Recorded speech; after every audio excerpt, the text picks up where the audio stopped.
guys, what's going on?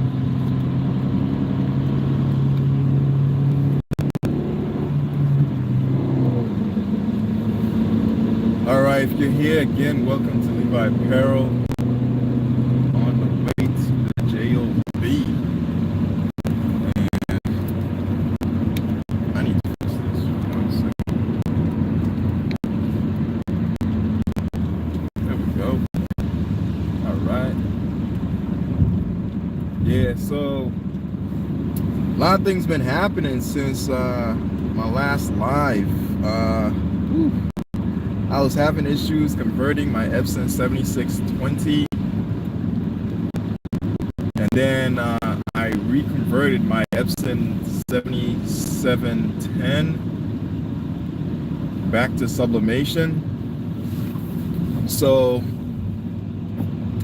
that portion was good. I went from sublimation conversion to DTF conversion back to sublimation. So in case you wanted to know if you're able to go back and forth, the answer is yes, definitely. It's been a lot happening since then. I literally now have all the equipment that I need. I'm gonna try to focus on another topic, and this one is gonna give you actual more videos because I didn't post a lot of videos since on like sublimation and the process. Because actually, tell you the truth, I have a lot of videos on sublimation. If you go back to my previous history, you just check for sublimation, right, girl, you'll see a lot of videos where I've done sublimation shirts and all that. That's kind of why I didn't try to focus on it. It's that, and then I wanted the Epson 7620 to be ready so I could do it all over. And what ended up happening was, it's not that it wasn't ready, it's just that it's not that it wasn't ready, the print wasn't ready. It's just the person who sold me the printer had told me there were some issues with it, but printing was no problem. It's just I think they call it ink tank for the Epson. It holds up to, I think, 1,000, close to 2,000 worth of prints, and the person who had it was printing constantly to the point where they overfilled the ink tank. And while I kept on doing my ink purging to remove the previous regular ink that was there, I kept on getting ink cloggage. But as I performed the ink head nozzle clean, I noticed after I removed the cartridges to just do a deep clean by using one of those Amazon cleaning kits, it was crazy because when I removed the cartridges, there was almost barely any ink that was pushed out. Usually when you do constant ink cleaning, the cartridge starts to, the ink in the cartridge starts to go down to a lower level. But the level kept on staying the same. I didn't understand. What I got from the Epson itself was a notice that said, change ink tank, message 61711 or something like that, T61711.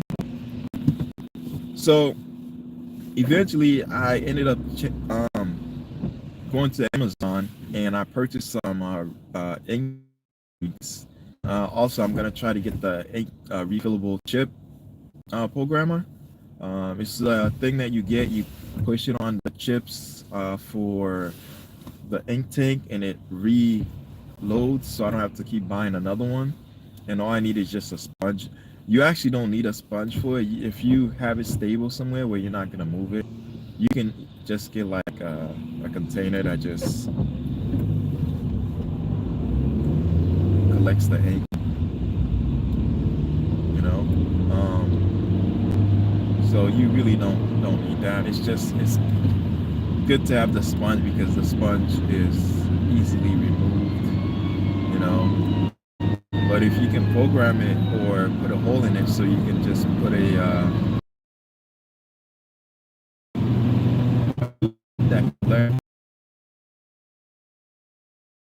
you should be all set to go. You won't change.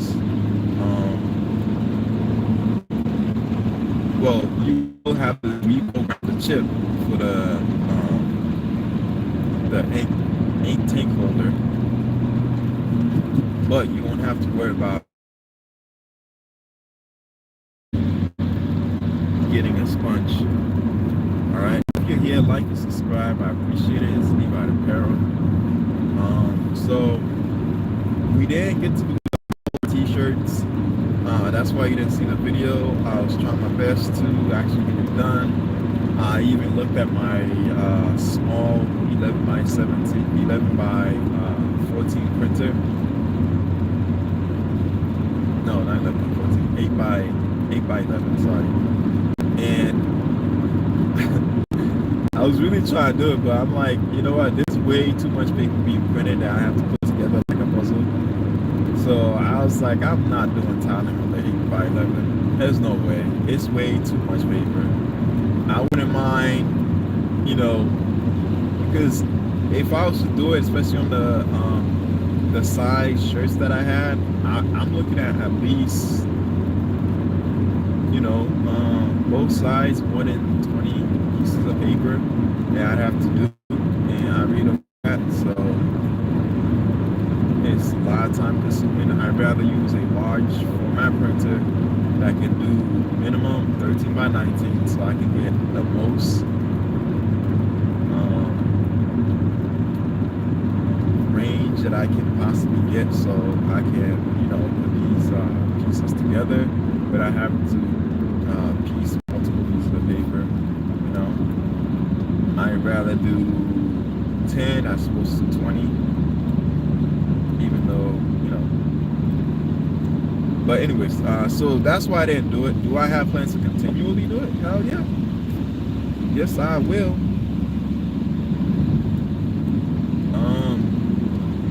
Why? Because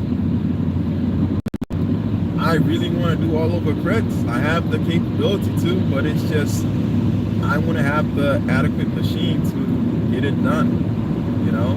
So I'm gonna be featuring a video about that, but for now I'm gonna try to focus on doing I think I showed it to you last time. I have it here. One of these right here. I got one that I just saw at the house. Yeah, one of these, one of these. No. So there's the back. There's the front. You can see it. I recently purchased the machine so I can do it. I have a video that I already got prepared and ready. Tonight I will be featuring another video. Hopefully by Friday. I'm gonna try to see if I can give you two, but one might be it. I got like 3 what do you call it, bags, laptop bags that somebody ordered. It's a repeat customer, so the deal is to make sure everything is done and delivered to them by Friday. So I got all the materials that I need. It's glow in the dark, so it should be fun. It's pretty easy. If you go on my Instagram, you'll see a bag with like a check mark on it. Oh, excuse me, with a yellow logo. So that's it right there that I'm repeating. I don't think I posted that on YouTube, but I did post it on my Instagram story. So you can see it. But yeah, that's what's going on. I'm getting ready. So I've been doing a lot of stuff for people, you know, in the past year and years. I have a channel that I was considering about starting, and I've already gotten things all set to get it started.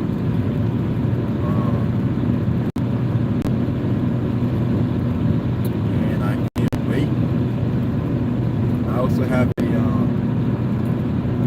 own merch, my own brand that I'm starting.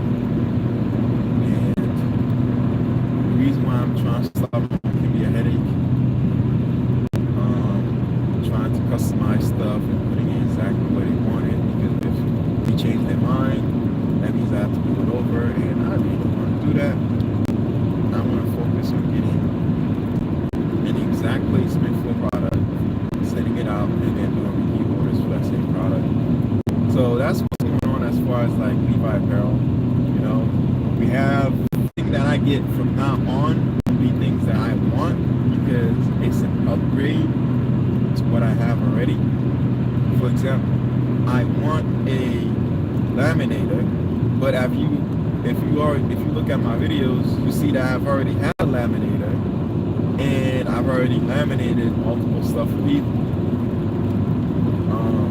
like friends and family, right? Currently, I hope, like, if you get anything from this video, I would say, like, you know, if you're ever gonna do business, first do it for friends and family, with the expectation that they're not going to pay you. There's a reason why, because sometimes friends and family can be that customer that you're going to get in the future that have paid you and is asking for way too much. So, a friend or family that you do stuff for, chances are you're gonna do it for free, you know, or at a discounted price. Now, the good news is, since you're either doing it for free or at a discounted price, you know, they're giving you a little bit of a time where you can, like, you know, get things done at your leisure. It's that, I think it's like, so deep, what's going on? Give you one of these, yeah. All right. So when you do stuff for friends and family, like, it gives you a little time to just relax, get things done, and try your family as a customer. Because they're that customer that's going to call you one day, that's gonna order their thing, and you give them a discount, but they're asking for way too much. Now, because this person is probably gonna be a random, like, stranger or a customer, you're going to be annoyed. But if you have friends and family first to do that for you, when that person calls, that perfect customer calls and says, I need this done. Oh, by the way, I want this, I want that, I want this, and I want that. You can relax, take a pause, and remember how your friend, when your friend or family, when they put you in that situation, what you thought about doing, but because they're family and friends, technically you can't do much, but now you have that option to be like, you know what, I've been through this before, it's a headache. If I take this job, it's gonna be more than I can bite. I'd rather just give it up and move on to the next customer. That's what friends and families do. They prepare you, they get you ready, so you can face those customers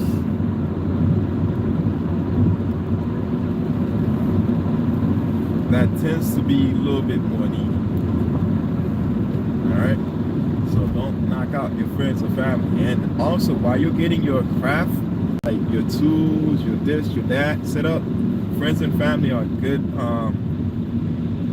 for a lot of things. For example, there's a lot of machines that I've gotten that I wouldn't have gotten if it wasn't for friends and family, because they were asking me for certain things that I thought I couldn't do, but I said, you know what, let me get the machine to do it.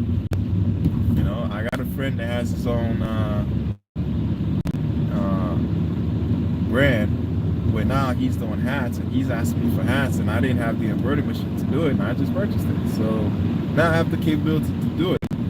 But on top of that, like, you're able to do now stuff for other people because that friend and family that asked for it, when somebody else goes, hey, do you do hats? Yeah. You know? So, who's that? Oh, what's going on? Be the Difference Clothing. Yes. All right. Yeah, so don't knock out friends and family. I know a lot of people say don't sell to friends and family, this and that, they can be trouble, yada yada. Don't worry about that. Use them as your guinea pig per se. So, hey, be the difference clothing. So true about family. Yes. Yeah, so that's my little take on like the whole friends and family things. They've helped me a lot as far as like growing my company, uh, by being able to provide different products, different machines. So where's the shop at now? Right now, like I said, I have all the equipment that I need, but there's stuff that I want. So my impulses are telling me not to do it, but there's just so many different machines out there that can make things a lot easier for me. But you know, at the moment, I'm mostly focused on just learning the machines I have, using them to the maximum, and then hopefully they break. I'm bad. Like my heat press machine, right? I know everybody goes, don't buy Amazon heat press machine. Damn it, this thing won't die. Like, I've had this heat press machine since 2015, and it's discontinued. They don't sell it anymore. But man, oh my gosh, like I really want another one. You know, so especially since I'm trying to get into the Oliver prints. And another thing I'm trying to do, yeah, man, to learn my machine, but I do want more. LOL. Yes. So you know what I'm saying? Us crafters, we usually tend to want bigger and badder machines because the machines we get usually in the beginning, like they're like learning tools. And as you progress, you want equipment that's more sturdy, more durable, and able to keep up with the demands that's about to come. Right? I'm doing well. Be the difference clothing. Thanks for asking. Yeah, so that's what's going on. Like I have all the equipment I need. I got the DTF, so I want to buy a DTG machine because DTF goes on everything. I put that on everything, know what I mean? Yeah. So, and if somebody wants something for, yeah, if somebody wants something for sports, I got my Marie sublimation printers. You know, I got a backup for my backup. You know what I mean? When it comes to sublimation printing, you really should get two, because when business picks up for sublimation, because the minute somebody gets a sublimated shirt, they're gonna want more. It's like ice cream. You know, it feels so smooth and soft. You know what I mean? Like, and it doesn't wear off. You can wash the shirt as many times as you want. Like if you put a design that has like shine and glitter and all that stuff, it look exactly like the picture. You know, you can do faces, mugs.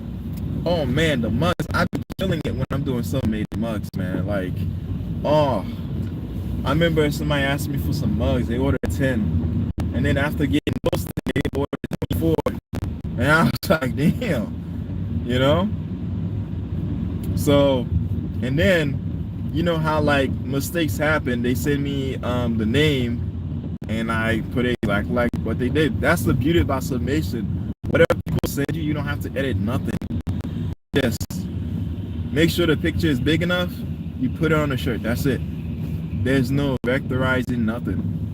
You know, you can if you want, but you don't have to. If the picture is big enough, you just print it and put it on a shirt or a mug, whatever it needs to go on. Yeah, so that's what's going on when it comes to sublimating. But like I said, try to get a small printer and a large printer. The small, use it strictly for mugs and like small apparels and like stuff like that.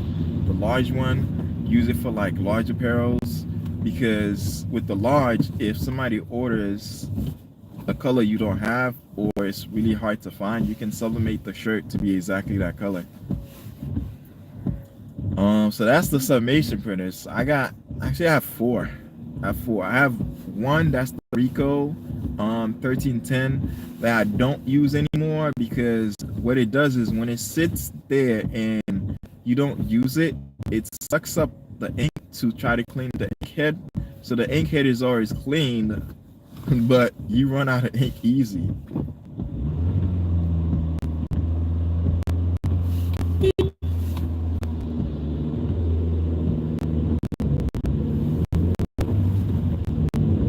Yeah, so I got that going on. As far as what do you call it? I talked about DTF. I talked about sublimation. Oh yeah, I got fish. So I got the EcoTank sublimation printer, so I could feature it on my YouTube because a lot of people have EcoTank, and I went to have an EcoTank so I could see the benefit of it. It's pretty good. As opposed to that, I have two Epson printers. So I have the Canon, so I could talk about other sublimation printers that's submatable, that's friendly to sublimation, and then I have the two Epson printers, the 13x19s. After that, I have vinyl, and yes, love sublimation. I agree. All right. So after the sublimation, I have vinyl.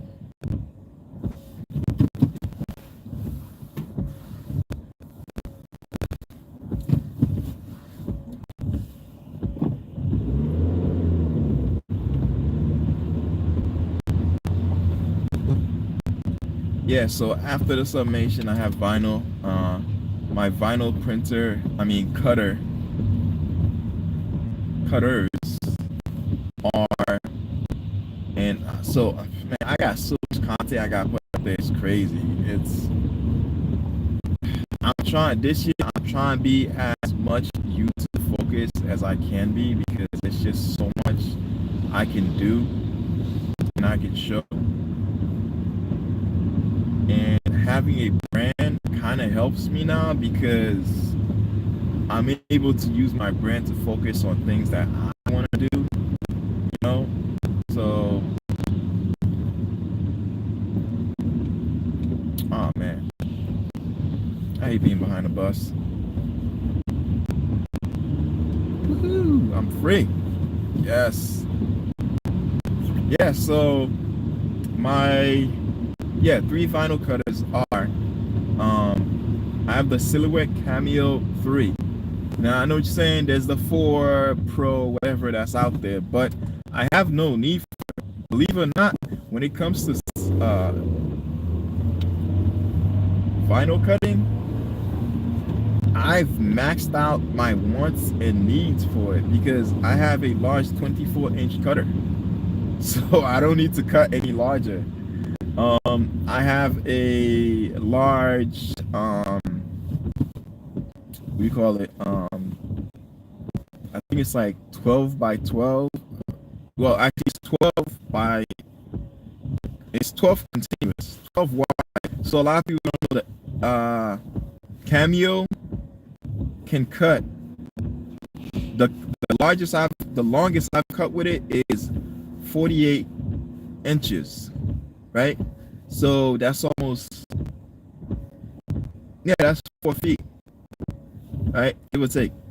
So I've been able to cut 12-inch wide or 11.9 wide by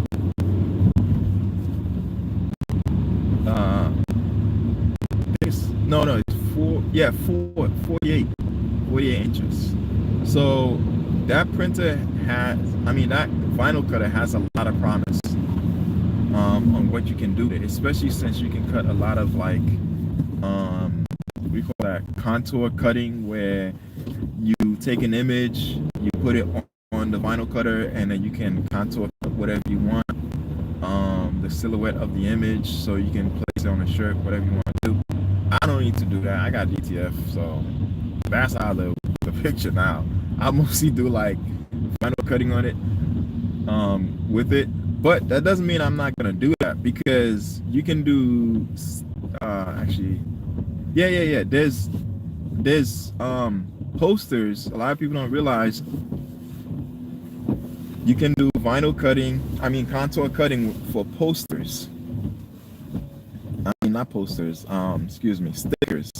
So one of the things that I've been wanting to do is do my own cards, because I am not like everybody where I have the same religious beliefs.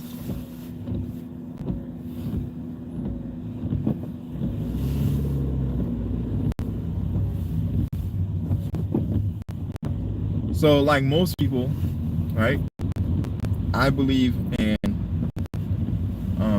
Jesus Christ, our Savior, the Messiah, right, the Son, and the Heavenly Father, right, and the whole Holy Ghost stuff, right, but not the same. So to me, the Holy Ghost is the Scripture. That's what was left, right? I think that's Acts 7:51.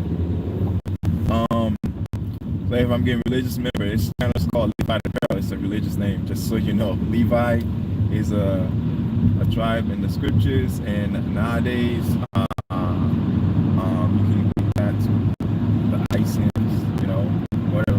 So yeah. So if you leave, peace is what it is. If you stay, thank you for listening. But yeah, yes, God. Oh yeah. All praise be the Most High. But yeah, so I wanted to do my own cards, and the reason why cards and vinyl cutting is in the same subject is because I have a second vinyl cutter, right? No, a third one. So I mentioned my 24-inch wide vinyl cutter, right? That's the US cutter, vinyl cutter I have. I think it's called the MH2. So that one doesn't do contour cutting. It just strictly just cuts the vinyl. Wherever you place the vinyl is where it's gonna cut it. All right. So after that, I have something called a. Hold on one second. Damn. I hate when it rains. Everybody drives all extra slow, and then as soon as I have to pass a school whenever I go to work, and typically. I don't know what this lady. Yeah. Typically, there's so many things going on, like right now. So you gotta figure out how to maneuver around. At the same time, there's a sidewalk, so you can't speed up. You have to be careful. You got buses all over the place, and then cars with hazardous lights on because they're just stopping in the middle of the road. Then somebody just pulled in front of me, and it's so crazy. This section, like, oh man, I dread it every time I come here. This literally takes 5 minutes from my daily drive every single day. There's no way to cut it. If I cut it, I'd have to go extra.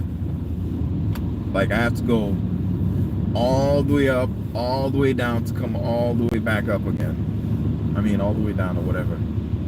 So, yay, I'm out of it. So back to focus. Anyway, so that's what the Silhouette can do. It can do stickers besides regular vinyls and contour cutting and everything. But when it comes to my third one, it's a Cricut. Hold on one second. Just trying to make my turn. Yeah, so I have the Cricut Air 2. There's the Cricut Air 3, new generation, whatever you call it. My only issue with that one is the same thing as the 2. Like, I don't even know what the difference is. I don't even care, because my Cricut Air 2 can, like, it cuts vinyl. That's all I need. I don't need to do anything extra fancy. I mean, the only thing the other one can do is probably it doesn't need a mat. But whoop-de-woo. But yeah, so with the Cricut Air 2, my goal for it is to turn it into my although it can cut vinyl and a whole array of stuff, it doesn't do. Hold on. Please take the parking ticket. Please enter following the guidance.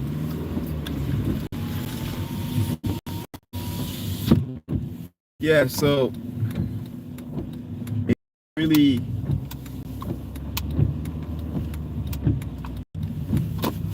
do contour cutting that's less than, I think, like 6x9. That's so small. Like, I got, because I do large contour cutting and it turns out I couldn't, so then I went back to vinyl, to the silhouette. That's why I have 3, but I would have had, woo, sweet baby, I got me a pocket. Yeah.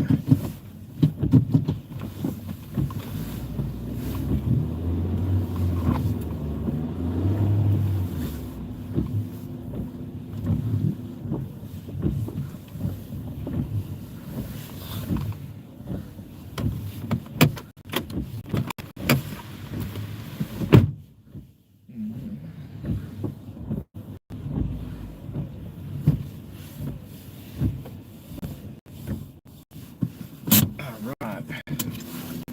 Sometimes it pays. Alright guys, I'm gonna have to wrap it up.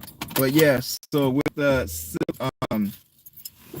damn it, I'm losing my words. The Cricut Air 2, my plan for it is to basically do a lot of card stock, stuff like that, and make some religious cards with it because I got Passover and all these major holy days I celebrate that I can buy cards for. So, see ya.